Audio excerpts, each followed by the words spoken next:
Hello guys, welcome back to my channel. So today I have a new lesson for you guys, and thank you for all the love and support that all of you guys showed me on the last video. So today's video or the lesson is going to be about investigating cells. So at the end of this lesson, everyone should be able to use different units of measurement to describe the size of cells and describe the advantages of using an electron microscope to view cells, analyze images of cells and perform calculations involving magnification, actual size, and image size, and lastly, understand the difference between magnification and resolution. The keywords that all of you guys should be able to know are resolution, electron microscope, and magnification. Now I have the size of the cells.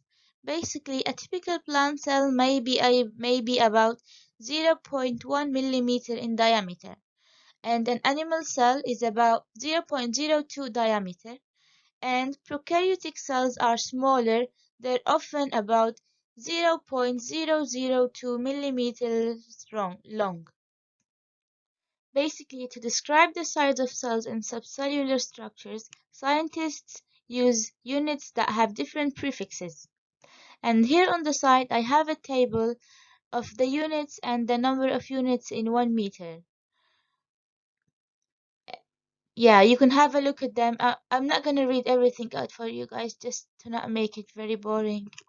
So you can have a look at them, and it's really important to understand everything in this table. You can always copy it in your notebook, as I said in the previous video, if you want to. The units are centimeter, millimeter, micrometer, and nanometer. And now I'm gonna describe to everyone what it needs to use microscope to look at cells. So, it's not possible to see cells as separate objects using the naked eye. Basically, this means that you can't see every single cell by your eye without a microscope. So you need a microscope in order to see the cells and everything inside them. Secondly, the ability to see two or more objects as separate objects is called resolution. Basically, resolution means the ability to distinguish between 2 points, so a higher resolution gives a sharper image with more details. The third point is light microscope was developed in the 16th century and gave a greater resolution than the human eye. And the fourth point is some subcellular structures are even smaller than the resolution achieved by a light microscope and cannot be seen using the method. Lastly, in 1933, scientists first used an electron microscope. So which means that the first microscope was the light microscope, which was made in the 16th century. And then in 1933, scientists then discovered the electron microscope.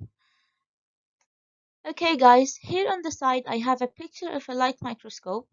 You can have a look at it and see what it is and how it looks like, because usually it comes in an exam and they tell us to label it and say which part of it does what job and everything.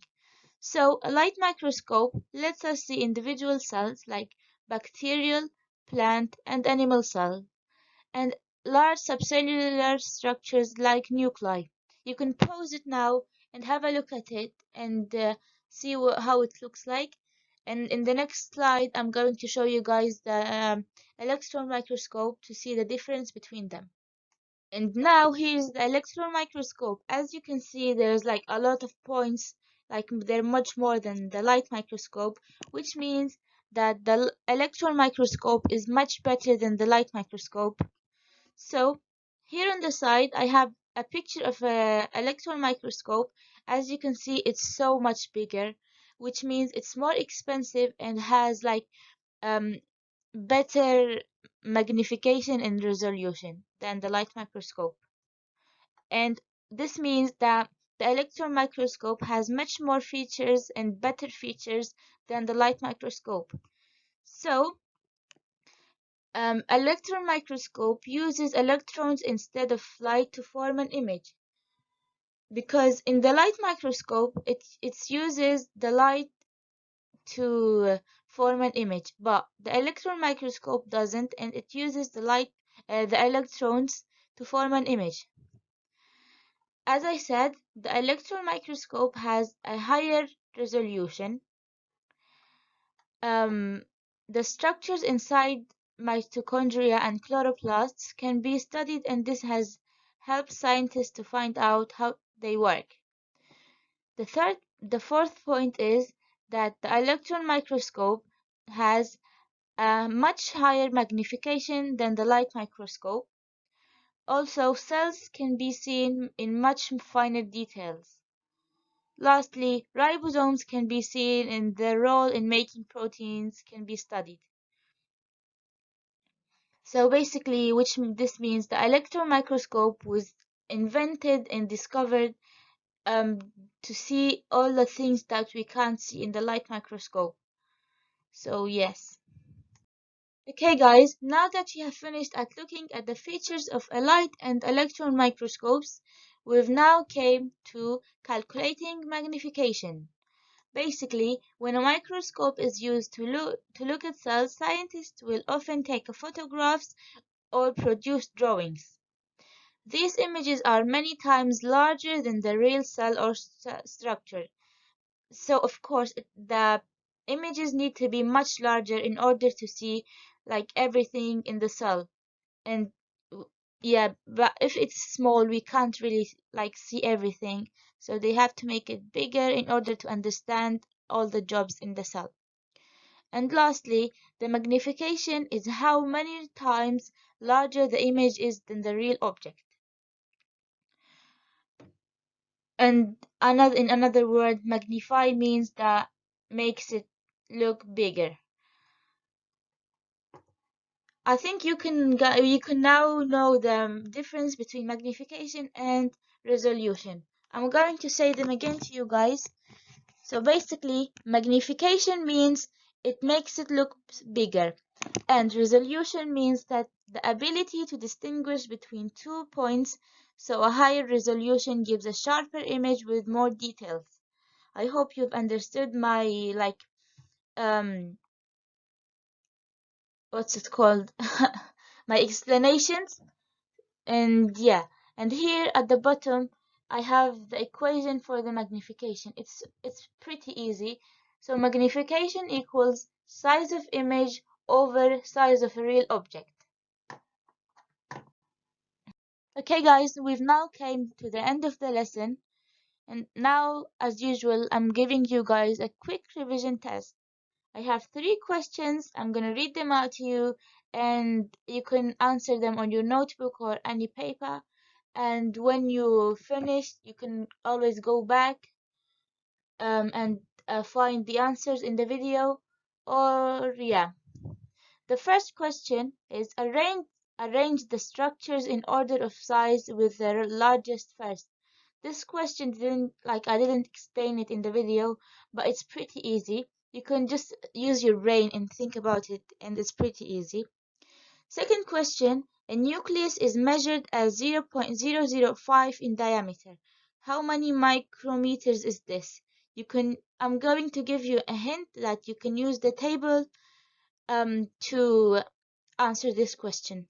And number 3, a student draws a cheek cell. The cell in their drawing is 50 millimeters wide. In real life, the cell is 0.025 millimeters. What is the magnification of their drawing? I gave you guys the equation for magnification, so you can go back and check what it is.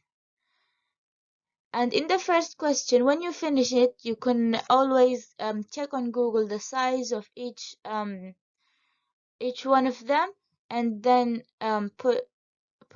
arrange them in order from the largest to the smallest. So yes guys, I hope you've enjoyed today's lesson and understood and had a better view of the magnification and resolution and know what the difference between them is. So I'm going to remind you to don't forget to subscribe and like my video and comment with what any other lessons you want me to do.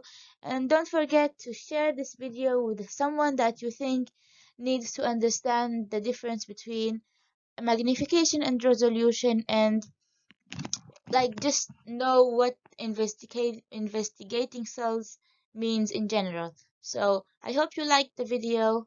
Take care and have a good day.